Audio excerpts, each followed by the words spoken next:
obesity is a very real problem in America. About 100 million Americans, or around 42% of the population, is obese. That's according to the CDC. And being obese can cause all sorts of related health problems like cancer, heart disease, diabetes, and strokes. But finally, there are new medications that can treat it, like Ozempic, Wegovy, and Mounjaro. We've talked a lot about these medications, but now patients are reporting a hidden side effect: shame. So here's the deal. People who take these drugs reported feeling judged for taking the quote-unquote easy way out. Also, that they didn't have the willpower to lose the weight themselves and keep it off. So what do we all think of this, and why is obesity so stigmatized, especially when so many folks suffer from it? What would you say, Jeff? It's so funny because just a couple months ago we were praising all these drugs and like, wow, it's a miracle, I feel better, I look better, and I think it's all about how you feel with your own body. I think that's all that matters. A lot of people are going to shame no matter what you do in your life. If you're Mother Teresa, people are like, it's not good to be that positive. It's like there's always something, right? There's always something. I think how you feel about your body, if you're a little bit bigger, if you're a little bit skinnier, if you feel good about it, that's all that matters. Yeah.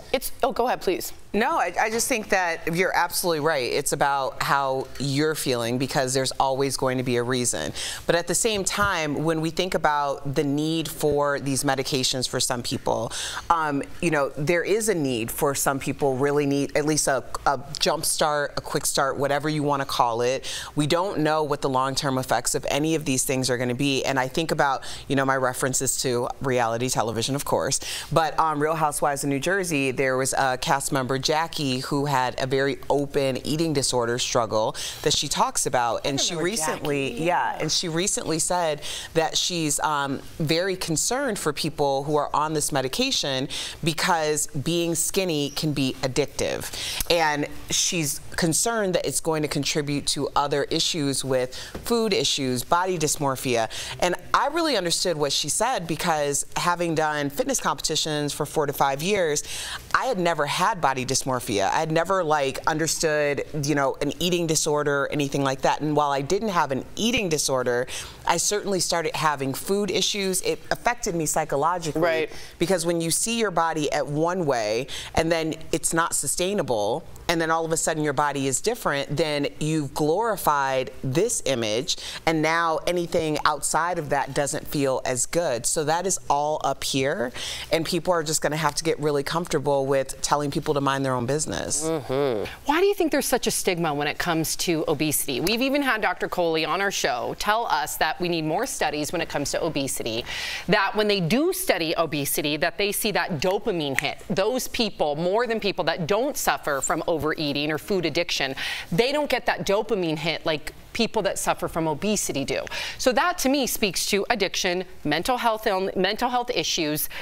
Yet still to this day, anytime we talk about obesity, I read the comments, there's still this lack of empathy. Yeah. Why is that? Let's call it out. Lazy. That's something. That's what they say. That's what they say. It's a choice. They can help it. Right. They're just lazy. They're hungry. That's what you're hearing. I just want to call, I'm not saying that. I'm calling them out, right? And every other addiction that we've learned, which is neurological, has become something of, in this climate, of let me see if I can help them through it. Shopping, sex, alcohol, of course. That has become much more accepted as you have a real disease, and I am totally here to support you and others. However, the eating one has not made the bridge over the troubled water. And I think that has a lot to do with the shame. I think so too. Here's another potential issue with weight loss drugs. According to a scientist who helped discover and develop this new class of medication, many people will choose to stop taking them after a few years. Now, the scientist said, quote, what happens is that you lose your appetite and also the pleasure of eating. And so I think there's a price to be paid when you do that. If you like food, then that pleasure is gone. So what do we think of this price to pay? Would you be willing, Jeff, to give up food or to give up joy in order to be thinner? To an extent. I think depriving yourself, which not in that you think it's like a sinister sex way, like deprive That's myself. immediately what I thought too. He's that's how, no, but I do take joy in depriving myself of one thing, whether it be Lent or I try to do that once a month, and because I enjoy it more after that weight is over. I know what you're thinking in your head, right?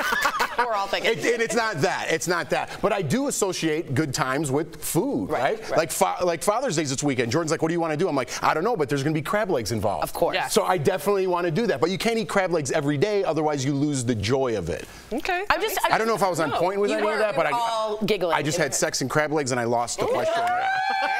Sounds like a great night. It does sound good. I'll just say simply the Italian, the Jewish, whatever you have, food is always at the norm and the center of that. And to lose that is, I think, going to be much more damaging for people in the future. That's a great point. Much more damaging.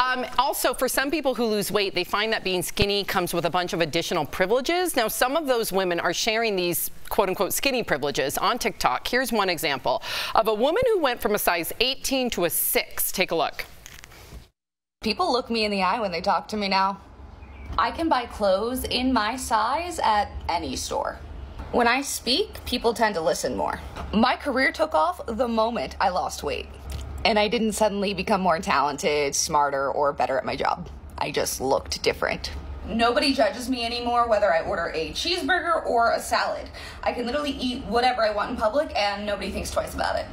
I can go to the gym without people giving me that face. People considered me unmotivated, unhealthy, and generally just lazy because I was bigger.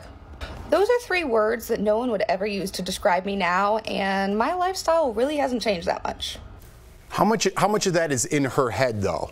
Were those people all judging her, or was she thinking they were judging her? I'm going to say that it's not in her head. Skinny privilege is a very real thing. Fit privilege is a very real thing. I've seen both sides of it myself. I believe it, but I think if you're always thinking that, it becomes your reality. I get that it's a real thing, but I also think that some of it might be in her head. I mean, I can't speak for her. I'm simply saying that she's not making this up.